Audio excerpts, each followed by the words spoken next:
बिस्मिल्लाहिर्रहमानिर्रहीम। अस्सलाम वालेकुम शशुम क्लास। बेटा कैसे हैं आप? उम्मीद करता हूँ आप खैरियत से होंगे। अल्लाह ताला आपको और आपके घर वालों को अपनी हिफ्ज़ व अमान में रखे। बेटा मैं हूँ आपके उर्दू का टीचर मोहम्मद उस्मान। आज हम कहानी पढ़ेंगे। कहानी का उन्वान है इत्तफ़ाक़ में बरकत है। तो देखें बेटा वाइट बोर्ड पे।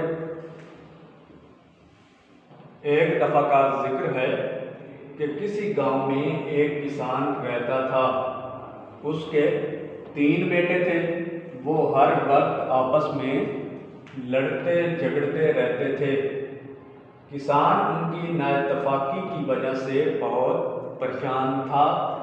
एक दिन किसान सख्त बीमार हो गया और उससे अपनी मौत का खतरा लाहिक हो गया।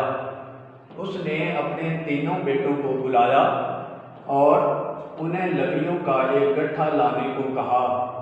जब गट्ठा आ गया तो उसने तीनों बेटों को बारी बारी इस गट्ठे को तोड़ने को कहा। तीनों बेटों ने बारी बारी जोर लगाया मगर वो इससे ना तोड़ सके। अब किसान ने गट्ठा खोलकर तोड़ने का हुक्म दिया तो थोड़ी देर में उसके बेटों ने सारी लकड़ियां तोड़ दी।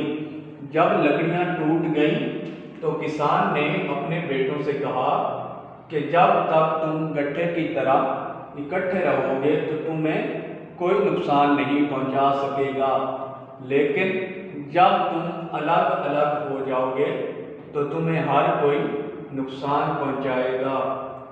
किसान की नसीहत का उसके बेटों पर इतना असर हुआ कि वो इत्तफ़ाक़ से रहने लगे। नतीजा इत्तफ़ाक़ में बरकत है।